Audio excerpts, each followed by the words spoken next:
How far along are you? 5 minutes.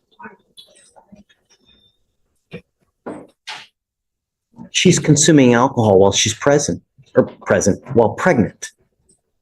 How? You're 5 months pregnant. You have positive alcohol usage on August 3rd. No. Am I reading Mandarin? I mean, That's right? according to the device. The device says that you're drinking. That was hand sanitizer at my job, which I emailed my probation officer that day. It's not alcohol. That's why they took me out the register and put me on the floor to where I won't be around anything that consume alcohol, which is the hand sanitizer at my job. And I let my probation officer know. Sanitizer dissipates in a matter of a second. Once you put it on and you're done like this, it dissipates in a matter of seconds. But they write down all the registers and stuff. I have not consumed any alcohol at all. That's not what this report says. Not only does this report say that you're consuming alcohol, you have excessive skips while you're on probation as well. Your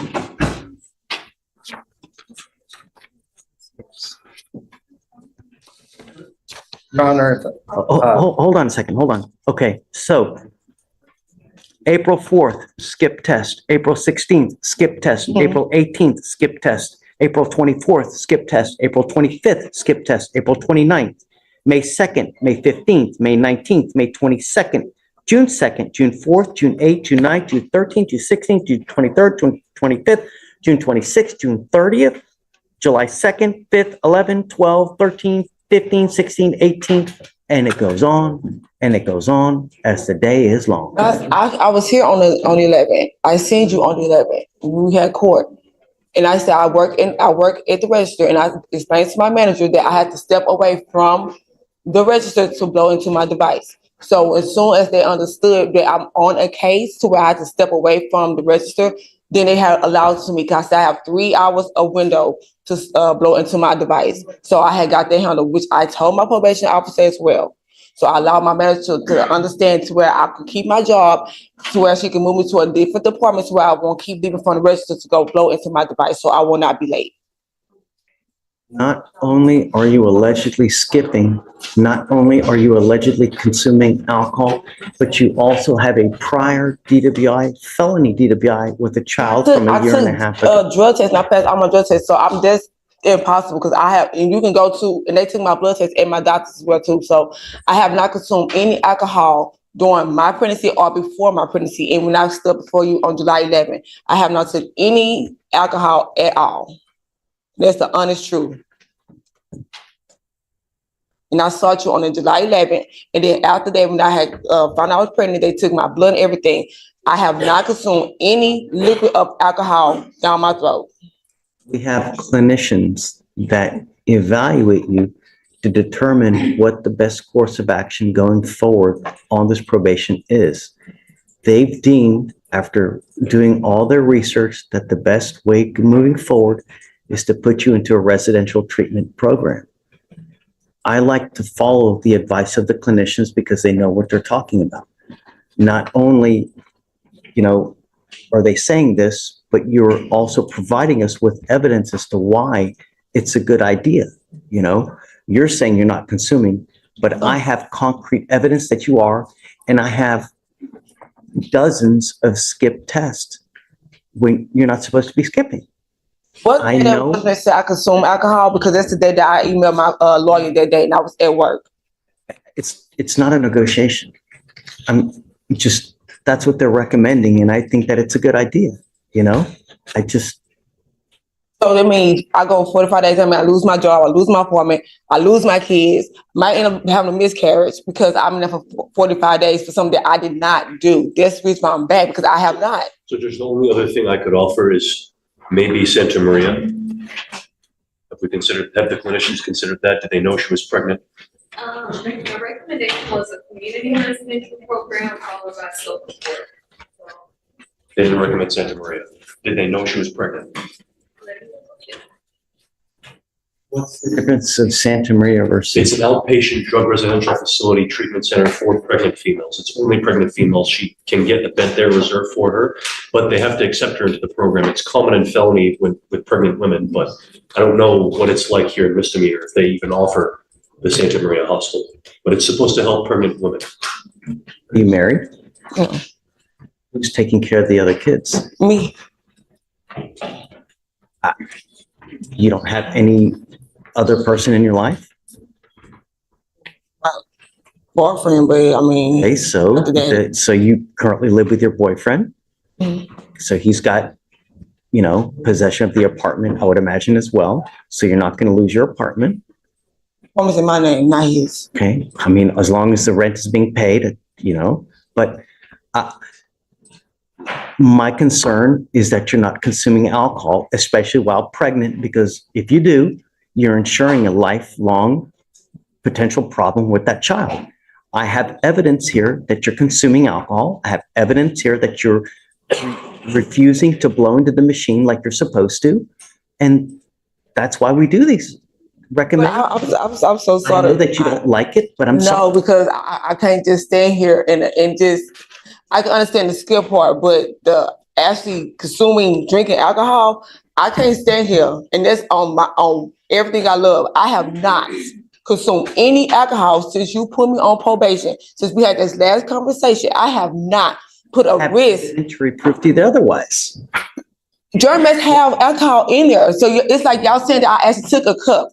I actually put it to my mouth and I actually drunk the alcohol while I'm pregnant. I can't stand here and let that go by and feel like that's okay. Because I knew I have not. And I emailed my probation officer when it happened, when it violated on my device. I'm just national guy. I'm sorry. I'm just trying to get him to understand. I understand that you're upset. I literally emailed her when the device was violated. When it said violation. I was at work on lunch trying to catch it before 8 o'clock. And that's when it said violation. So I'm trying to figure out, we have hand sanitizer everywhere on the registers. So that's where it came from. It have not come from no alcohol. It's not hand sanitizer. Hand sanitizer doesn't go into the actual tube that you blow into. I mean, Your I'm Honor. sorry if you, Your Honor, would you consider if she meets the requirements for this Santa Maria of outpatient, course. would you be? Oh, outpatient? Yes, Your Honor. In light of the fact, like, She's been on probation. We've given her the opportunity to do it on her own. And you're not doing it.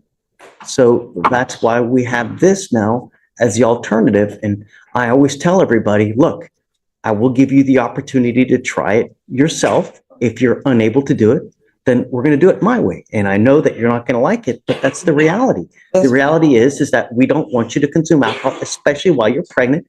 And I've got evidence to the otherwise. And so the only way is to do it our way. I know you don't like it, and I'm sorry, but that's the reality. Your Honor, if I may, can I have the date that you say that she tested positive for? Here, I'll give everything to you.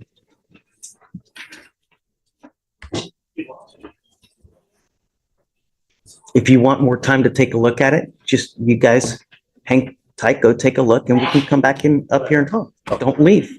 Otherwise, I'm going to issue a warrant. Yes, sir. Last name again, James? Richardson, Judge. Take a step. Mr. Richardson? How's jail? Wonderful. Missing bills, I'm missing life, I'm missing everything, missing my job, work opportunities. And one of the things, Mr. Richardson, you need to consider that when you're out there in the free world, when you're picking up cases, one of the first things that you should think about, even before you do anything, if I get picked up, if I go to jail, do I have anyone that's going to bond me out? Because when you don't, you will. This right here is the judge laying out the real-world consequences, no theatrics, just reality. In bond hearings, judges aren't just looking at the charge. They're asking one question: can we trust you if you're free? And with multiple cases stacking up, that trust is already hanging by a thread. What would you be thinking if you were sitting on that bench? orange for a very long time. You were on bond for 2 serious assault cases, and now you picked up a 3rd case. This is what happens. Your lawyer's asking me to give you another PR bond. No. It scares me. What are you going to do if we let you out?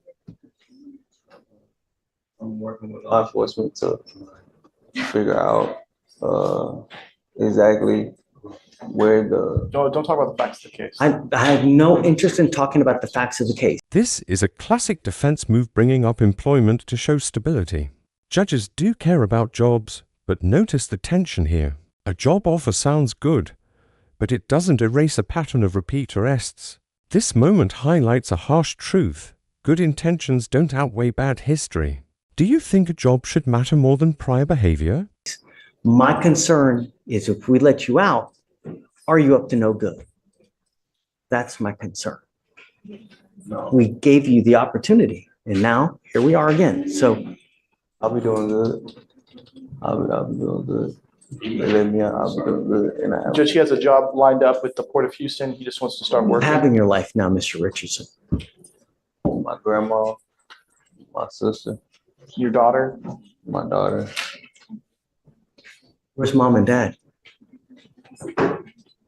My mom in Dallas and my dad lives in Richmond.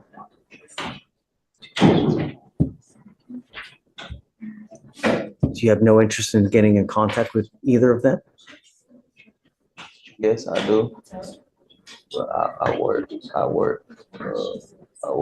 have paying jobs, good paying jobs.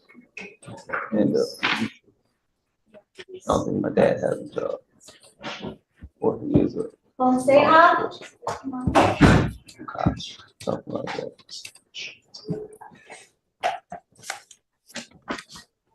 I don't know where he would go if we let him out, but I'm not letting you out on the street.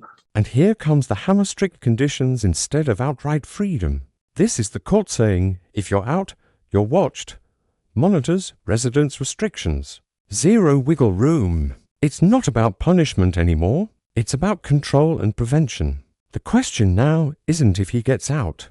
It's under what leash. Would you take freedom with these conditions, or is this just jail with extra steps? So we need to figure out where you're going to go. I'm going to tell you now, I'm going to be very hard pressed to just give you another PR bond. He would say he would live with his grandmother. Where were you living before? I was living with her, but I spent time at my friend's house. Okay. That's not going to happen. I'm not doing this now. It's not gonna happen. We need to figure out a place that you can go to, that you've got a permanent home to go to, whether it's going to be grandma, mom, or dad. But friend's house, it's not going to work. And then I'm going to tell you, if I do let you out, you're going to have a whole host of monitors so I know where you are at all times. You've now picked up your 3rd case. I'm going to do everything that I can to prevent you from picking up a 4th. Do you understand, Mr. Richardson? Sure. Okay, so, start talking around with family members, see who's going to, who's able to take reduce it. his bonds at all, Judge? Of course. Can we reduce them to 2,500 each at least? I don't know if he'll be able to make that.